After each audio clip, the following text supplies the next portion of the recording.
नमस्कार साथियों। आज हम भारतीय इतिहास के बारे में ब्रीफ इंट्रोडक्शन लेकर आए हैं और समझेंगे कि यदि हमें भारतीय इतिहास को पढ़ना है तो हमें बेसिक क्या क्या जानकारी होनी चाहिए, या यदि हमें भारतीय इतिहास को मान लो शुरुआत से पढ़ना चाह रहे हैं तो हमारे अंदर क्या जिज्ञासा होनी चाहिए। मान लो एज ए लर्नर मैं भारतीय इतिहास को यदि समझना चाहूं तो मैं पहले किन चीजों की ओर फोकस करूंगा और फिर किन चीजों को लेकर आगे बढ़ूंगा। ये माइंडसेट क्लियर होना बहुत जरूरी है। ऐसे नहीं कि आए और भारतीय इतिहास के बारे में पढ़ना शुरू कर दिया, ऐसा नहीं होना चाहिए।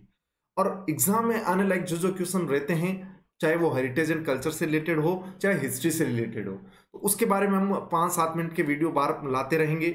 और जैसे ही पटवारी एग्जाम नजदीक आएगा तो जब तक पटवारी का एग्जाम नहीं हो तब तक हम सारे ही टॉपिक करा देंगे जो एग्जाम में डाउटफुल रहते हैं। ऐसे तो पढ़ने में हम सारे ही टॉपिक पढ़ेंगे, लेकिन क्या होता है कि हम ऑनलाइन में सारे टॉपिक पढ़ तो लेते हैं लेकिन एग्जाम में आते हैं तब उनको अच्छे से अप्लाई नहीं कर पाते हैं। तो मेरा काम यही है कि 5-7 मिनट के वीडियो में हम कुछ आपको ऐसे तैयार करें कि जब भी एग्जाम में उस तरह का क्वेश्चन आए तो वो आप गलत ना करके आओ।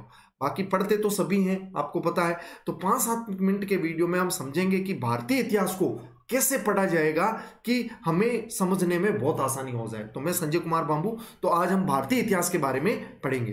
तो देखो, भारतीय इतिहास को पढ़ने से पहले हमें पता होना चाहिए कि ये इतिहास होता क्या है। भाई पहले तो ये वर्ड, हमें इतिहास के बारे में जानकारी पता होनी चाहिए कि एक्चुअल में इतिहास क्या होता है। देखो, इतिहास और इतिहास आप सभी जानते हैं किसे कहते हैं। तो जो भी अतीत की घटना घटित हुई है उनका वर्तमान में अध्ययन करना इतिहास कहलाता है। कि पुराने काल में जो भी घटनाएं घटित हुई है उनको हम यदि वर्तमान में कुछ अपने तरीके से पढ़ना चाह रहे हैं या कुछ हमारे पास सोर्सेस है उनकी सहायता से पढ़ना चाह रहे हैं तो वो चीज इतिहास कहलाती है। और हम भारत के बारे में पढ़ रहे हैं तो वो भारतीय इतिहास हो गई। तो भारतीय इतिहास का मतलब भारत की बाउंड्री में घटित ऐसी प्राचीन घटनाएं जिनका हम वर्तमान में अध्ययन कर रहे हैं, तो ये भारतीय इतिहास हो गया।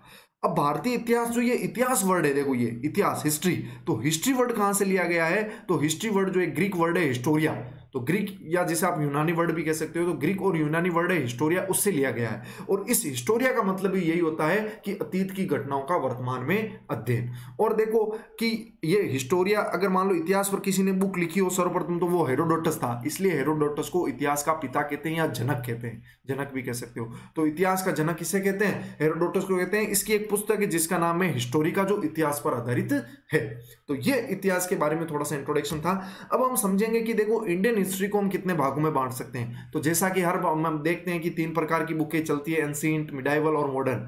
तो एक तो हम पढ़ेंगे प्राचीन भारत, दूसरा पढ़ते हैं मध्यकालीन भारत और तीसरा पढ़ते हैं मॉडर्न इंडिया, आधुनिक भारत। ठीक है, तो मध्यकालीन भारत, प्राचीन भारत और आधुनिक भारत। अब देखो मध्यकालीन भारत का मैंने सन दे रखा है कि 712 एडी से 1707 एडी तक है। और आधुनिक भारत अगर हम कहें कि ये 1707 से लेके 1947 तक का है, कि 1707 से लेके 1947 तक का है। ये हम आगे डिस्कस करेंगे स्लाइड में। अब देखो सर्वप्रथम हम प्राचीन भारत को डिस्कस करना चाह रहे हैं कि प्राचीन भारत कहां से कहां तक रहा होगा और हम जो डिस्कस कर रहे हैं वो कहां से कहां तक है।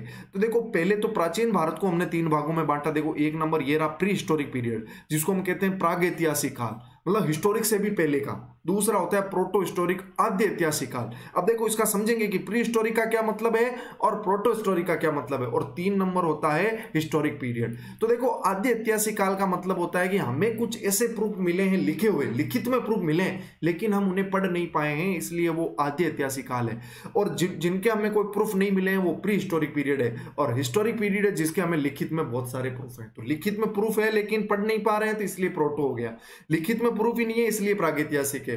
और ऐतिहासिक काल है जिसका बहुत ज्यादा प्रूफ अपने पास है। अब देखो प्रोटो हिस्टोरिक पीरियड जो है, देखो 2500 बीसी से 600 बीसी, ये ध्यान रखना, समझना इस चीज को। देखो कि ये 600 बीसी क्या लिख रखा है मैंने, बीसी का मतलब क्या होता है और एडी का मतलब क्या। देखो यहां पर 712 एडी लगा रखा है मैंने, तो पहले तो बीसी को समझते हैं, एडी को समझते हैं। तो देखो ईसा मसीह के जन्म को 0 मानते हैं, 0 के बाद में जो भी आता है एडी, और 0 से पहले जो भी आता है उसको बोलते हैं बीसी। ठीक है, तो ये ध्यान रखना कि 0 के बाद के जो भी सन है उसको हम एडी लगाते हैं, ईस्वी लगाते हैं हिंदी में, और इसको हम लगाते हैं बीसी, ईसा पूर्व लिखते हैं। ठीक है, ये थोड़ा सा ध्यान रखना। अब देखो 2500 बीसी से लेके 600 बीसी तक है अपना ये प्रोटो हिस्टोरिक पीरियड, ध्यान रखना। तो प्रोटो हिस्टोरिक पीरियड कहां से कहां तक है, 2500 से लेके 600 तक है। और हिस्टोरिक पीरियड कहां से कहां तक है, 600 बीसी से लेके 712 तक है। अब हमें देखो ये प्री हिस्टोरिक पीरियड पढ़ना है। तो देखो प्री हिस्टोरिक पीरियड के बारे में पढ़ना चाहते हैं तो प्री हिस्टोरिक पीरियड को हम 2 भागों में बांट सकते हैं, 2 एज में बांट सकते हैं। तो 1 नंबर एज तो होगी स्टोन एज और 2 नंबर एज होगी कॉपर एज। तो ध्यान रखना प्री हिस्टोरिक पीरियड को हम दो भागों में बांटते हैं, स्टोन एज और दूसरा होता है कॉपर एज। और ये जो कॉपर एज वो 3000 बीसी से 2000 बीसी के बीच मानते हैं। ये संक्रमण टाइप है कि कॉपर जो है मैं यूं कहूं कि कांस्य और स्टोन के बीच का संक्रमण काल है, इसलिए हमने इसको कुछ काल तो पाषाण का ले लिया, कुछ काल जो है हमने इसका कांस्य का ले लिया, आगे पता चलेगा। तो ये 3000 बीसी से 2000 बीसी मान रहे हैं, ठीक है। अब पाषाण युग को 3 भागों में बांट दिया हमने। देखो, एक तो पूरा पाषाण काल, 2 नंबर मध्य पाषाण काल, 3 नंबर नव पाषाण काल। इंग्लिश में पढ़ना चाहो पैलियोलिथिक पीरियड, ये मेसोलिथिक पीरियड, और तीसरा होता है नियोलिथिक पीरियड। और देखो, पूरा पाषाण काल है अननोन, मतलब हमें पता ही नहीं है, जहां से पृथ्वी की उत्पत्ति हुई थी वहां से लेके 8000 बीसी तक का जो काल है वो पूरा पाषाण काल कहलाता है। तो अननोन वैसे तो हम मानते हैं कि पृथ्वी की उत्पत्ति जो है 4.6 अरब वर्ष पहले हुई थी, है ना। तो अननोन को वैसे तो हमें पता है कार्बन पद्धति के आधार पर, लेकिन अभी हम अननोन ही लिख रहे हैं। तो अननोन से 8000 तो मानोगे पूरा पाषाण काल, 8000 से 4000 मानोगे मध्य पाषाण काल, और नव पाषाण काल मानोगे 4000 से 2500 के बीच। अब देखो, थोड़ा सा ब्रीफ इंट्रोडक्शन दे देता हूं पूरा पाषाण काल में। तो पूरा पाषाण काल में क्या हुआ होगा कि हमें पता है उस समय आग का आविष्कार हुआ होगा और विभिन्न प्रकार के शिकार करना इंसान ने स्टार्ट किया होगा। मध्य पाषाण काल की सबसे स्टार मार्क लाइन यही है कि पशुपालन स्टार्ट हुआ था। क्या स्टार्ट हुआ था? पशुपालन स्टार्ट हुआ था। यदि पूछा जाए कि पशुपालन के साक्ष्य किस पाषाण काल में मिलते हैं, तो मध्य पाषाण काल में। और यदि कृषि के पूछा जाए तो कृषि के यदि सर्वप्रथम यदि कहीं आपको मिलते हैं तो वो नव पाषाण काल में मिलते हैं। तो ध्यान रखना, पहले पशुपालन है और फिर कृषि का है। ऐसा नहीं है हम क्या हमारे दिमाग में ऐसा रहता है पहले कृषि होगी फिर ही पशुपालन होगा, नहीं। पशुपालन के अवशेष तो हमें मिले हैं मध्य पाषाण काल से और कृषि के मिले हैं नव पाषाण काल से, जिनके मैंने सारों के काल बता दिए हैं। अब देखो प्रोटो हिस्टोरिक पीरियड, और प्रोटो हिस्टोरिक पीरियड के बारे में मैंने चीजें बताई है। तो देखो, एक तो इंडस वैली सिविलाइजेशन होगी, सिंधी घाटी सभ्यता, और दूसरा हो गया वैदिक सिविलाइजेशन जिसको हम वैदिक सभ्यता बोलते हैं। और वैदिक सभ्यता आगे हम पढ़ते हैं पूरा वैदिक सभ्यता और उत्तर वैदिक सभ्यता, ठीक है। तो सिंधु घाटी सभ्यता को कार्बन डेटिंग पद्धति के आधार पर इसका क्या निकालते हैं, 2500 बीसी से 1750 बीसी इसका मैच्योर काल होता है, और ये 1500 से लेके 600 बीसी तक होता है। ये अलग टॉपिक हम लेकर आएंगे, सिंधु घाटी सभ्यता का 10 से 15 मिनट का, और वैदिक सभ्यता का लाएंगे एग्जाम में किस तरीके से क्वेश्चन पूछे जा रहे हैं। अब देखो मिडाइवल इंडिया, अब मध्यकालीन इंडिया। तो मध्यकालीन इंडिया में देखो, एक तो सन है 712 एडी और फिर 1707 एडी। तो देखो 712 एडी में ऐसा क्या हुआ कि हमने मध्यकाल को यहां से स्टार्ट किया है। तो देखो भारत में क्या हुआ 712 एडी में, इस चीज को थोड़ा सा मैं बता देता हूं, हालांकि हम आगे पढ़ेंगे। 712 एडी में क्या हुआ था, भारत में सर्वप्रथम उसको बोल सकते हैं अरब आक्रमण हुआ था। क्या हुआ था? अरब आक्रमण हुआ था। तो उसको बोलते हैं अरेबियन इन्वर्जन, ठीक है। तो उसको बोलते हैं अरब आक्रमण, जिसको बोलते हैं अरेबियन इन्वेजन। और ये किया था मोहम्मद बिन कासिम ने। किसने किया था? मोहम्मद बिन कासिम ने। यदि आपको कहे कि भारत पर सर्वप्रथम अटैक करने वाला अरब आक्रमणकारी कौन था, तो मोहम्मद बिन कासिम था। तो 712 से हम मानते हैं कि जो मध्यकालीन भारत है, और देखो ये जो है मुस्लिम काल कहलाता है। क्या कहलाता है? कि यहाँ मुस्लिम लोगों ने शासन किया था, तो ये मुस्लिम काल है। और हमें पता होना चाहिए, देखो ये जो प्राचीन काल है, देखो ये जो प्राचीन काल है, ये एंशिएंट इंडिया है, ये हिंदू काल माना जाता है। क्या माना जाता है? कि यहाँ पर हिंदू शासन रहा होगा, और मिडाइवल जो है इसको मानते हैं मुस्लिम शासन रहा होगा, ठीक है। तो इस चीज का थोड़ा सा ध्यान रखना। अब हम समझते हैं कि 712 का आपको समझ में आया क्या माना, और 1707 पर एंड क्यों किया है। तो यहां औरंगजेब की मृत्यु हो गई थी। क्या हो गई थी? औरंगजेब की मृत्यु हो गई थी। औरंगजेब की मृत्यु हुई तो मुगल काल का लगभग अंत सा माना गया कि औरंगजेब की मृत्यु होगी, मुगल काल बहुत कमजोर हो गया।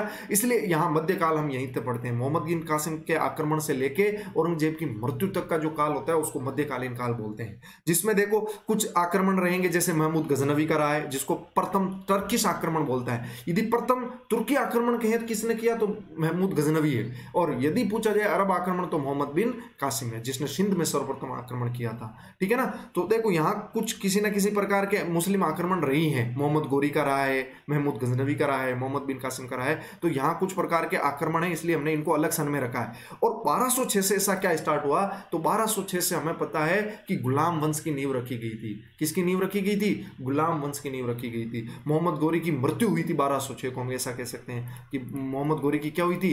मृत्यु हुई थी 1206 ईस्वी में। तो देखो 1206 से लेके 1526 का जो काल होता है वो दिल्ली सल्तनत कहलाता है, जिसमें 5 प्रकार की डायनेस्टी आएगी। कितने प्रकार की? 5 प्रकार की डायनेस्टी, जो हम अगले वाली स्लाइड में पढ़ेंगे। और 1526 से लेके 1707 तक ये पानीपत का युद्ध जीत जाता है बाबर। वहां से लेके 1707 तक का काल जो रहता है मुगल काल रहता है, और थोड़ा सा बीच में सूरवंश आता है, ये हमें पता है। अब हम समझते हैं कि देखो दिल्ली सल्तनत का काल क्या रहा होगा। तो दिल्ली सल्तनत का जो काल रहता है, जिसमें 5 प्रकार के वंशों ने शासन किया था। पर सर्वप्रथम किया था गुलाम वंश ने, दूसरे ने किया था खिलजी वंश ने, तीसरे में किया था तुगलक वंश ने, और सैयद वंश ने, और लोधी वंश ने। देखो ये मैंने सबके आगे काल लगा रखे हैं उन्होंने कितने कितने वर्ष तक शासन किया। तो ऐसा क्वेश्चन पूछते हैं कि सर्वाधिक शासन कौन से वंश ने किया दिल्ली सल्तनत में और सबसे कम किसने किया। तो देखो सबसे कम तो ये हो गया खिलजी, तो इसको मैं लिख देता हूं कि ये सबसे कम है। क्या है? सबसे कम। और आप देखो कि तुगलक वंश सबसे ज्यादा है। तुगलक वंश क्या है? सबसे ज्यादा। तो 2 और 3 नंबर ध्यान रखना, 2 सबसे कम और 3 सबसे ज्यादा। और इसी क्रम में आपको याद रखना, एक बार पढ़ लोगे तो याद हो जाएगा। पहले गुलाम वंश आया, फिर खिलजी, फिर तुगलक, फिर सैयद, फिर लोधी वंश आ जाएगा। ठीक है, अब हम आधुनिक भारत को समझते हैं। तो आधुनिक भारत को हम कैसे पढ़ेंगे? तो आधुनिक भारत हमें पता है 1707 औरंगजेब की मृत्यु से लेकर 1857 की क्रांति तक का एक अलग पार्ट चलता है। और इस अलग पार्ट में हमें पता है विभिन्न प्रकार के, जैसे हम कहेंगे ब्रिटिश आधिपत्य स्थापित हुआ था। तो इस प्रकार 1857 तक ये ब्रिटिश आधिपत्य की बात है कि ब्रिटिश कैसे कैसे हम पर अधिकार करता गया। और 1857 से लेकर 1947 तक, जिसको हम बोलते हैं इंडियन नेशनल मूवमेंट, सबसे इंपॉर्टेंट फैक्ट्स पूछे जाते हैं यहाँ से, जिसमें महात्मा गांधी, सुभाष चंद्र बोस, जो जवाहरलाल नेहरू, इनका रोल ज्यादा इंपॉर्टेंट हो जाता है। तो ध्यान रखना, ये इंडियन नेशनल मूवमेंट जो है 1857 से 1947, तो 2 पार्ट में हमने डिवाइड कर दिया मॉडर्न इंडिया को। 1857 तक का अलग है और 1857 से 1947 तक का अलग है। अब 1947 के बाद भी कुछ है क्या? बिल्कुल है। 1947 के बाद 1964 तक हम ब्रीफ इंट्रोडक्शन पढ़ते हैं, कैसे संविधान बना होगा। तो उसको हम बोलते हैं कंटेम्प्रेरी इंडिया, समकालीन भारत बोलते हैं उसको। क्या बोलते हैं? कंटेम्प्रेरी इंडिया, समकालीन भारत में। और 1964 में जवाहरलाल नेहरू की डेथ हो गई थी, तो वहां तक हम इस इतिहास को पढ़ते हैं, जिसको हम कंटेम्प्रेरी इंडिया कहते हैं। तो यह था हमारा इस भारतीय इतिहास को जानने का थोड़ा सा ब्रीफ इंट्रोडक्शन। उसके बाद देखो जो भी मुझे टॉपिक इंपॉर्टेंट लगेगा एग्जाम की दृष्टि से 5-7 मिनट के वीडियो में हम जरूर आप तक पहुंचाएंगे। ठीक है, तो ये वीडियो रीट, पटवार और अन्य कॉम्पिटिटिव एग्जाम के एस्पिरेंट्स के लिए है, इसलिए एंजॉय करें। नमस्कार साथियों।